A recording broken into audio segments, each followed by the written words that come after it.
घर ले लो, डिस्काउंट पर घर ले लो, डिस्काउंट पर घर ले लो। क्या कोई सब्जी मंडी है क्या जो घर डिस्काउंट में मिल रहा है?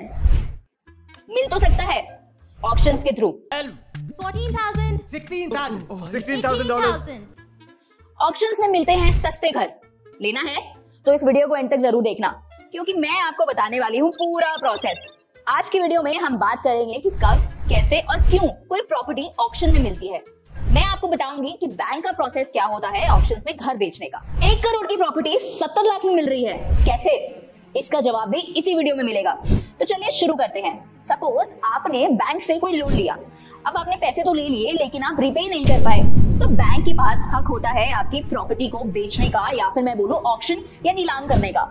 अब इसका प्रोसेस समझते हैं। पहला सवाल है कि बैंक कब और क्यों ऑक्शंस करवाता है। तो अगर आपने अपना लोन रिपे नहीं किया है तो बैंक पूरे राइट के साथ आपकी प्रॉपर्टी को पोसेस कर सकता है, वो भी बिना कोर्ट की इन्वॉल्वमेंट के।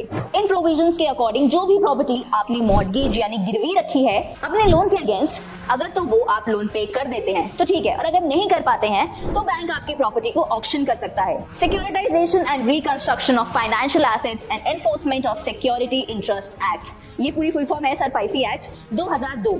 इसको बनाया ही इसीलिए गया था ताकि जो भी लेंडिंग इंस्टीट्यूशंस हैं जैसे बैंक्स हैं वो अपना लेंड किया हुआ लोन वसूल सके। अगर नहीं तो बैंक उस एसेट पर, जिसे हम नॉन परफॉर्मिंग एसेट्स भी बोल सकते हैं, उस पर अपना कंट्रोल ले लेती है as a security of the loan.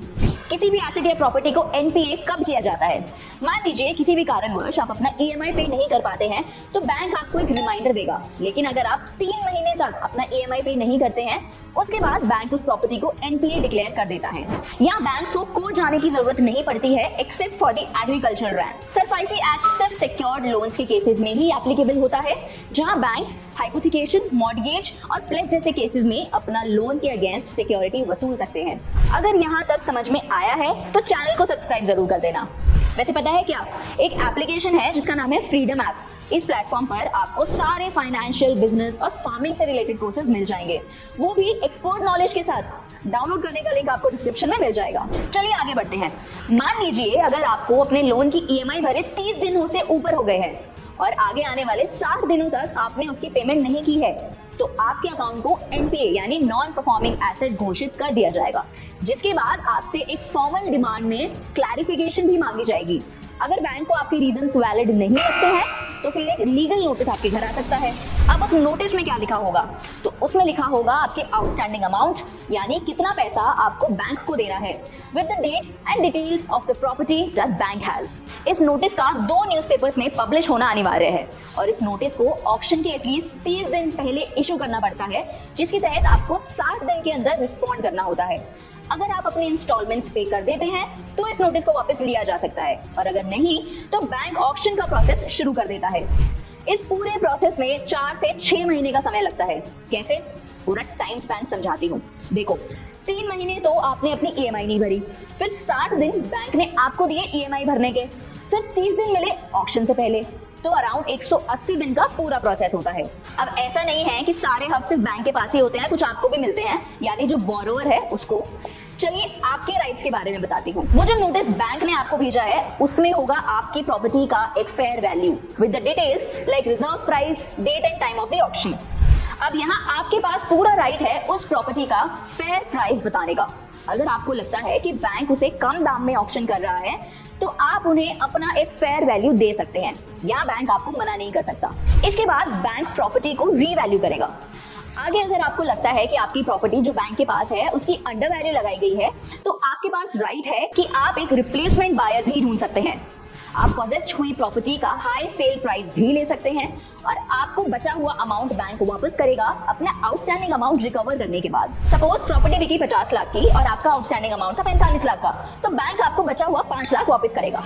अब बात करते हैं कि अगर किसी को ये ऑक्शन वाली प्रॉपर्टी को खरीदना हो तो वो कैसे कर सकता है, क्योंकि बहुत बार ऐसा होता है कि ये प्रॉपर्टीज मार्केट रेट से कम प्राइस में अवेलेबल होती हैं। अब अगर मुझे बैंक ऑक्शन में घर खरीदना है तो पहले सर्च करूंगी मैं कि मुझे कौन सी प्रॉपर्टी खरीदनी है। आजकल ई ऑक्शंस काफी ट्रेंड में हैं। इनके नोटिसेस न्यूज़पेपर्स और वेबसाइट्स के थ्रू भी देखे जा सकते हैं। मान लीजिए कि आपको बैंगलोर के जयानगर के एरिया में कोई प्रॉपर्टी लेनी है, तो उन वेबसाइट्स पर जाकर आप प्रॉपर्टीज की डिटेल्स पा सकते हैं। यहाँ एक जरूरी काम जो आपको करना चाहिए वो है उसके ड्यू डिलिजेंस करना और टाइटल वेरीफाई करना।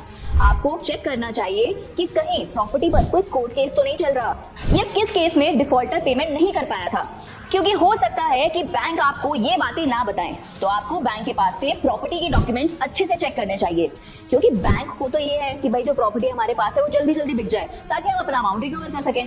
तो आपको सारे डिटेल्स अच्छे से पता होने चाहिए ताकि आगे जाकर आपको ये ना लगे कि प्रॉपर्टी में ये प्रॉब्लम थी वो प्रॉब्लम थी, ऐसा ना हो। इसके बाद आप प्रॉपर्टी को इन पर्सन जाकर जरूर चेक करें। यहाँ बैंक आपको बता देगा कि आप इस दिन जाकर प्रॉपर्टी को चेक कर सकते हैं। और यहाँ मैं आपको एक सलाह देना चाहूंगी कि आप किसी भी ऐसे बैंक ऑक्शन या बिडिंग प्रोसेस में पार्ट ना लें जहाँ बैंक के पास प्रॉपर्टी का फिजिकल पोजेशन नहीं है।